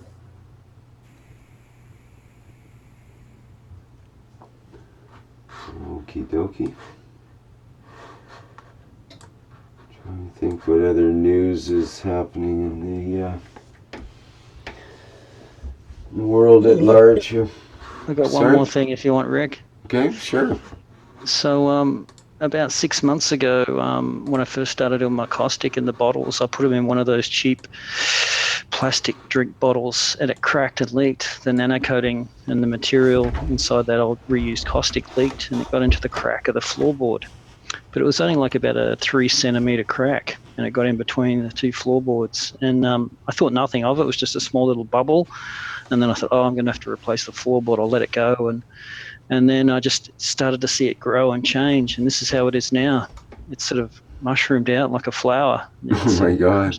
Crystal structures in the floorboard there. This just burst out of the floorboard. Yes. Is that sort of synthetic floorboard stuff? Yeah. I think it's the laminate version, but it's still wood, right? It still has wood particles in it, but it looks. Yeah. You can see all the crystals in it. It's sort of bizarre, and all this white. It's all. It was barely 2 or 3 centimeters in size, and now look at the size of it. It's like bigger than a basketball. Yeah, bigger than a basketball. Seriously? Yeah, it's huge. How much caustic would have gone in? Oh, I don't know.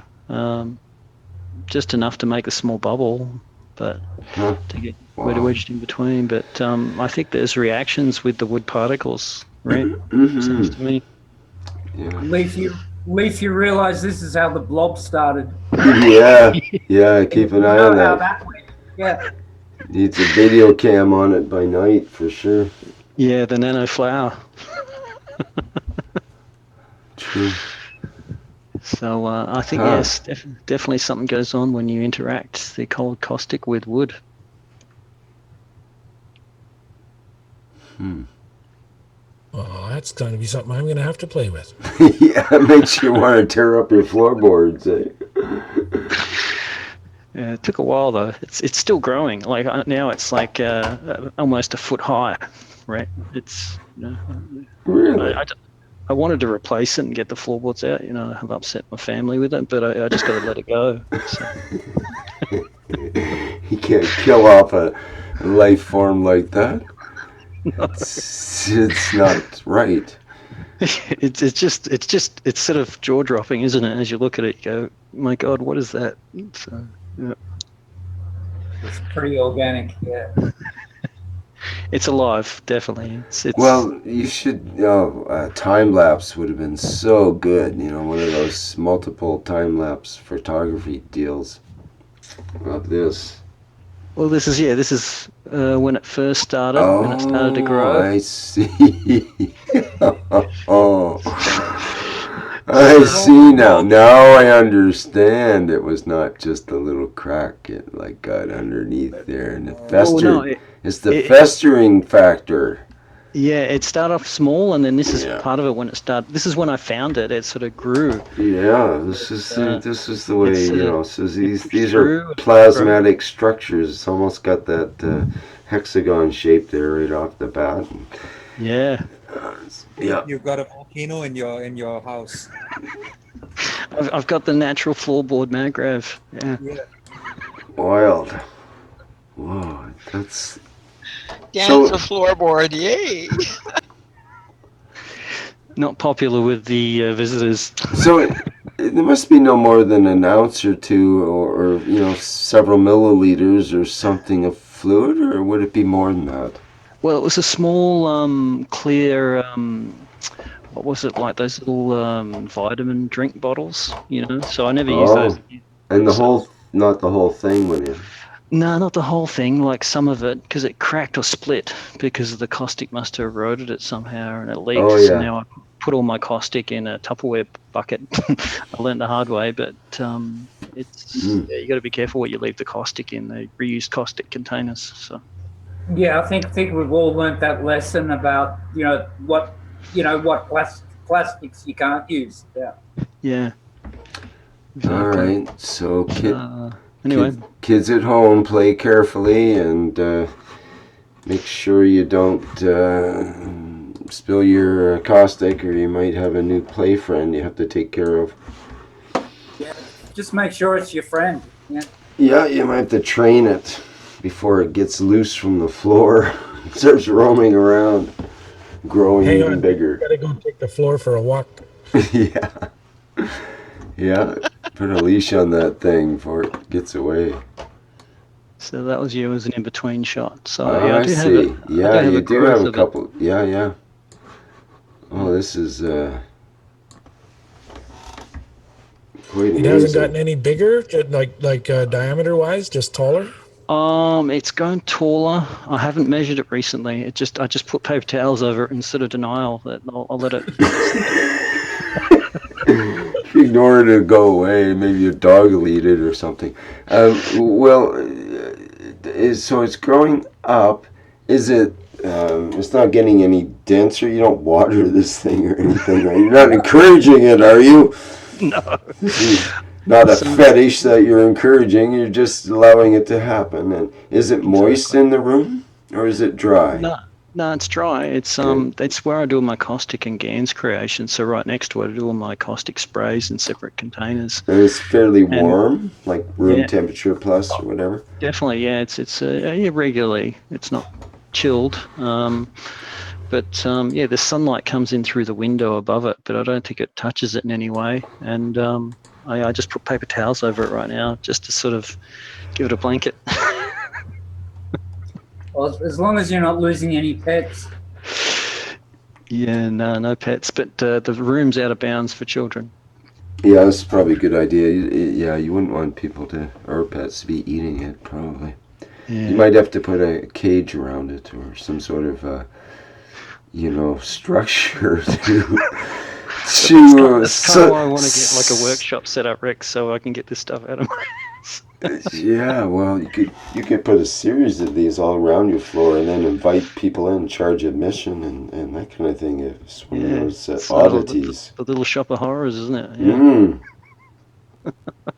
Yeah, it'd be excellent for Halloween especially, but the rest of the year, I don't know. That's pretty wild. That's something to think about. You can only harness that somehow. That could be a flower pot.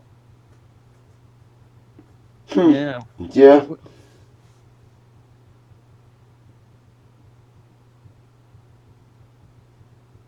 So it's up to somebody else to create some, and we can compare results. So Elizabeth asks, have you tried to talk to it? No, I haven't actually. I've recognized it, and I sort of must care for it by putting a blanket over it, but I haven't gone beyond that. I've admired it. Yeah, and it's still growing. It may not be able to talk until it grows a bit more too. Yeah, but it definitely does seem to be opening up like a flower. You can see the petals are sort of opening up and trying to keep that hexagonal shape. You're right, Rick. So I might have to take more pictures now and send it to you, Rick, and go from there. Yeah.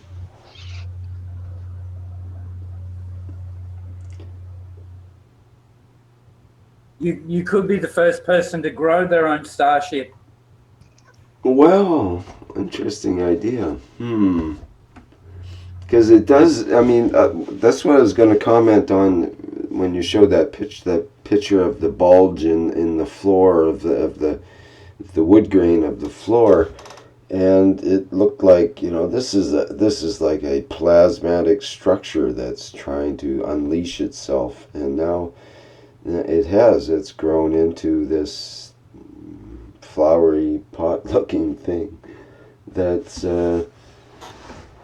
maybe that's the way we grow a spaceship. You start out with this flat plate and you just throw certain magical substances on, like caustic, and suddenly it just swells out into its plasmatic variation of that physicality, let's say.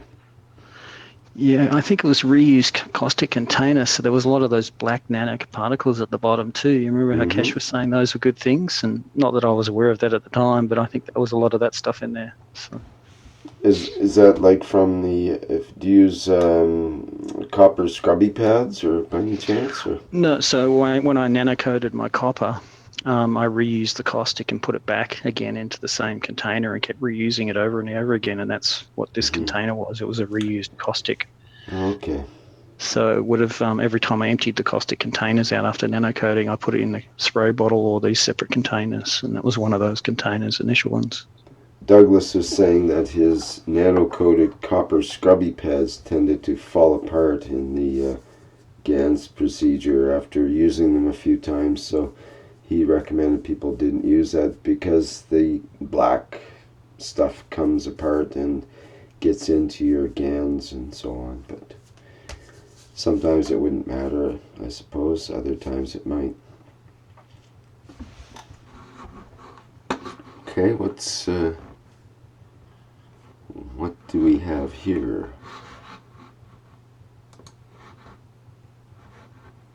Sorry, mic was off. So I use these containers and put the copper sponges on the outside, and then just put salt water inside, and I just put a little bit of bismuth at the bottom here, and I let this one dry out. And as you can see, it's sort of the CuO color, but there was no nano material in there whatsoever.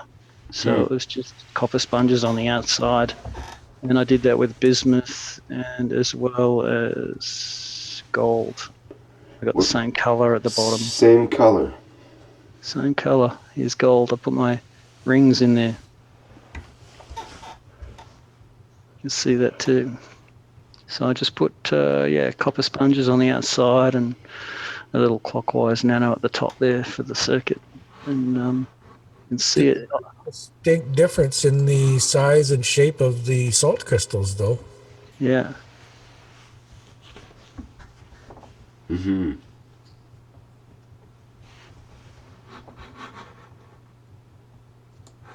Yep.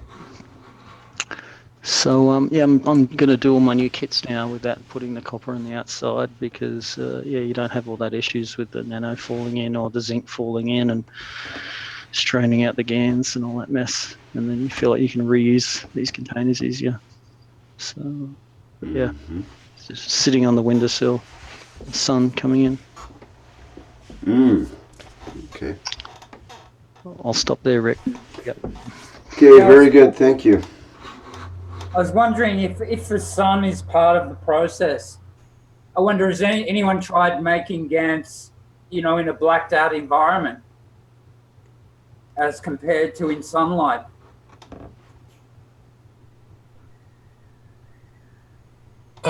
When I was doing it before I moved, I was doing it away from the windows, so they didn't get any sunlight at all. The last batch here at the new place, they're up in my kitchen window.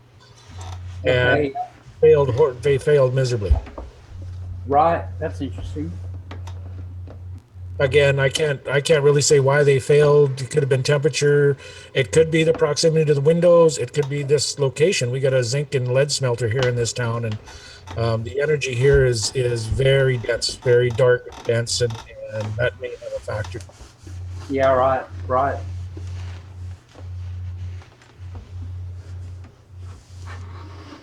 So one of the women of our little group here is giving a suggestion about the shop of horrors, as she says. She says, "Don't laugh. It's alive and growing. Speak to it." And then exactly, a plasmatic structure newly created by you. You are its father. Talk to it. What do you want to say? Maybe ask its intentions. Please don't eat my dog. Would you tell it something, or would you ask it something to a plasmatic structure, I wonder? I think I'm going to ask it to help, support the life and devices I'm creating in the same room to help everybody. And then I'll let it stay alive.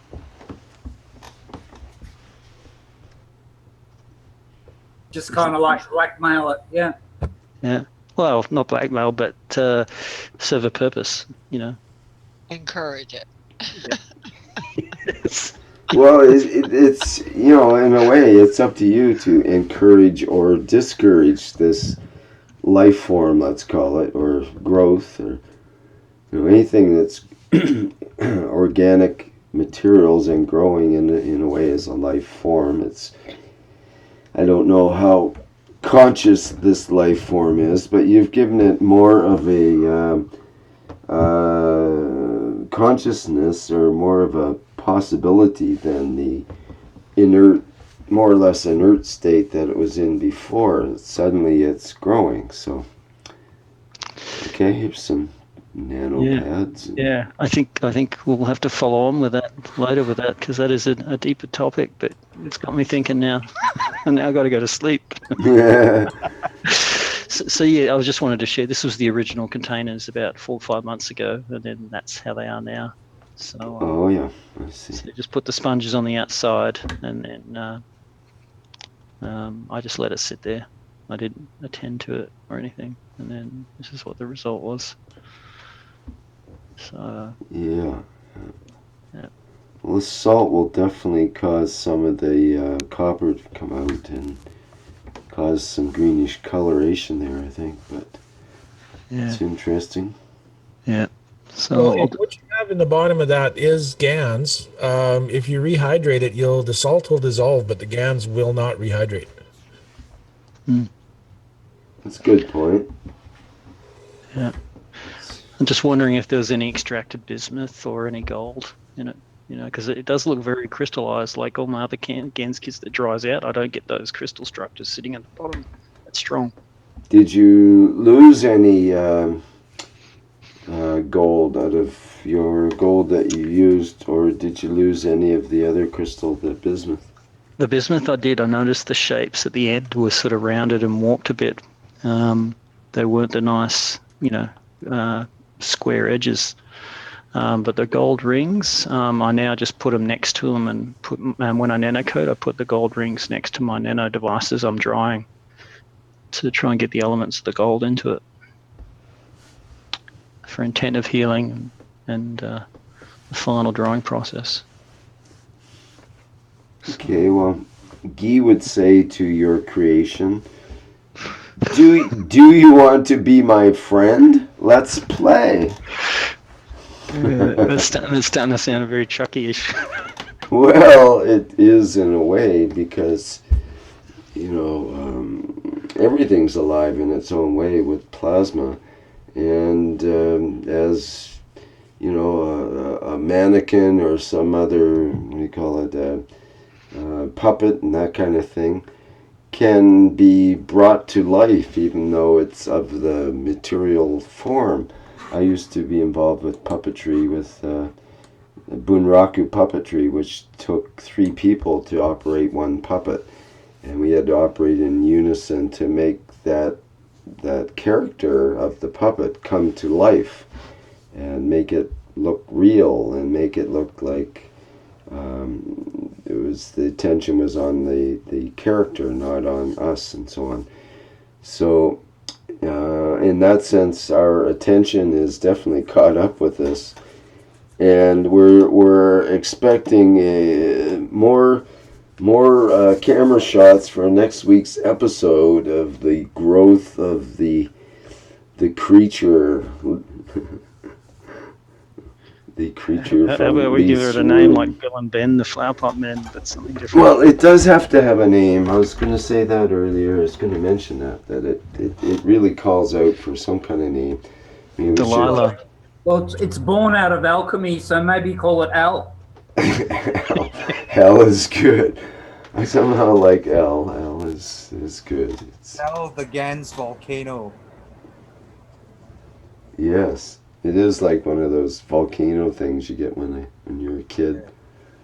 It'd be interesting to grow a small potted plant right next to it and see what the effect is going to be like.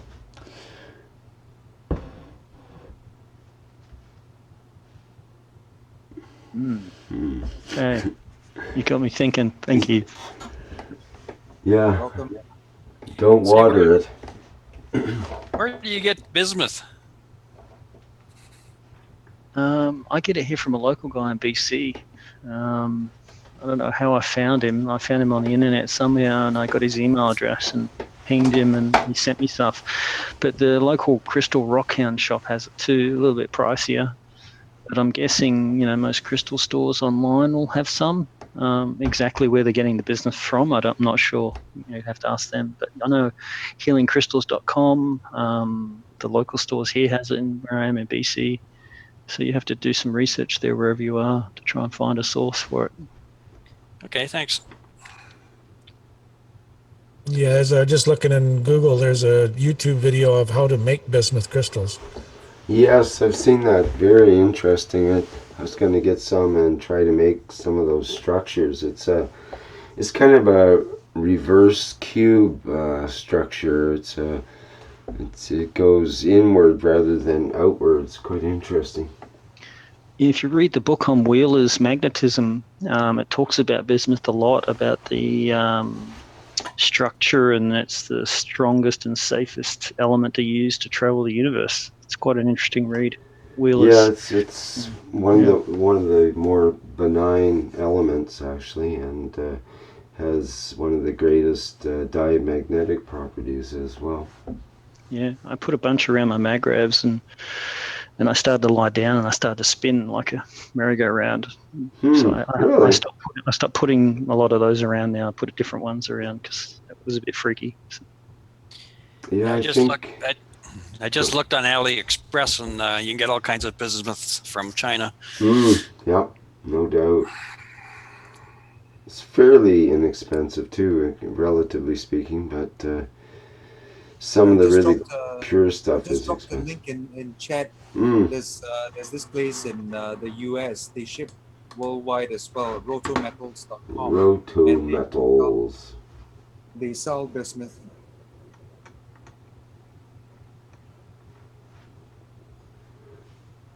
Yeah, there's bismuth. There's one other crystal I've been trying to get. It's called ring woodite, and it's a hydrogen crystal. It's sort of found 400 kilometers below the Earth's surface in normal, and it stores hydrogen elements in a crystal form in the Earth's crust.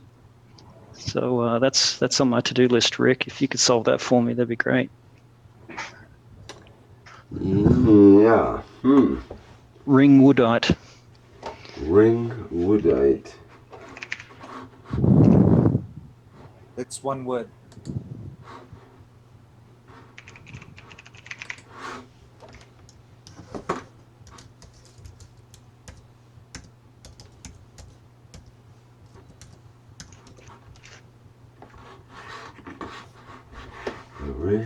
I just put it in chat there for you, Rick, if that helps.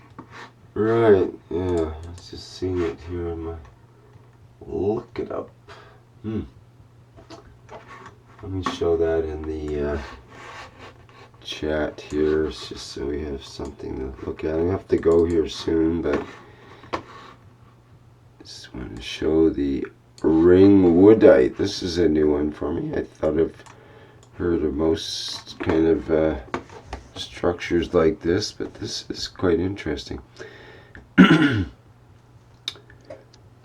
course, it comes from an Australian. Awesome. Hydroxide ions.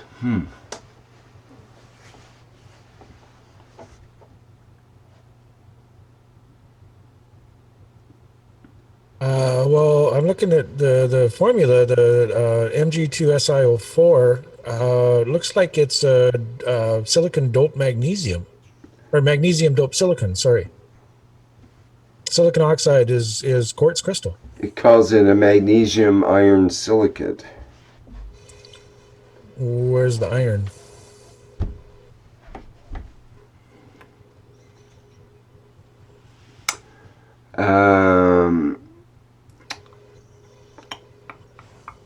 Let's read down, and maybe we will find out where the iron is. Okay, natural ring woodite generally contains much more magnesium than iron, but can form a gapless solid solution series from the pure magnesium end member to the pure iron end member. Gapless solid solution. What the heck is a gapless solid solution? Okay, well that would be like a solid solution, because it's under such extreme pressure and temperature. It wouldn't be a gas, but it will be a type of hot solution, I'm presuming. Anyways, it's interesting. They first found it in a meteorite.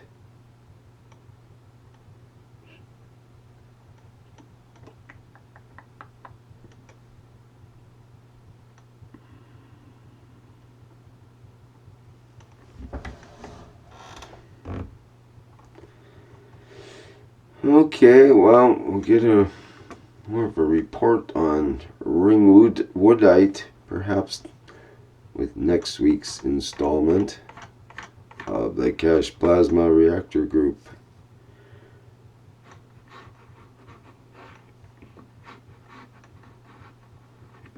Okay, well that's interesting stuff to play with. I think magnesium is something we need to work with more for sure. Yeah, it's interesting. Magnesium is right next to the zinc family.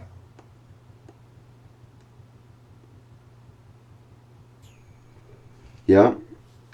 Yeah, I was just saying that it's interesting that it's close to the zinc family. It's got hydrogen. It's like right in the ballpark where we want to play for sure. Right on.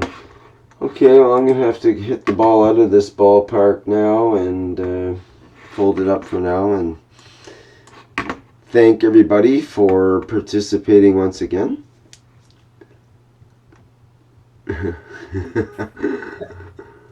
Thanks, Rick. See, Lee says he's going to go to sleep with a lot in his thoughts. Well, hopefully we can, that's the whole purpose of this group, is to kind of inspire people a little bit. You might find some little trick or tip or some factoid somewhere that might inspire someone else to go on and do great things. So that's the whole thing. We can help each other keep on going. Thank you, Elizabeth, too, on the live stream for your comments, which seem very timely there. She says, John, all my GANs hasn't been exposed to sunlight, and it stopped when the temperature drops. Needs 50 degrees for sure. Okay, well there's a hint from Right. a little Very tip much. from her. Okay, so we'll wrap it up now. I'm going to end the live stream, and thank you everybody for attending another Keshe Plasma Reactor Group for what's now Wednesday, March 16th, 2016. Or should I ask if there's any last minute comments before we wrap up, perhaps? Anyone have anything they'd really like to say? Thank you, Rick. Thank you, everyone. Thank you so much. And thank you, Vivek, as well, for all the stuff that you do. And Leith, thank you for sharing as well, and everybody that shared. And Libby, always great to hear your voice. Anybody else? Thank you. John? I love this. Thanks, I John. love this group. This is such a knowledgeable group. Thank you. Alrighty. Okay, I'll stop the live stream.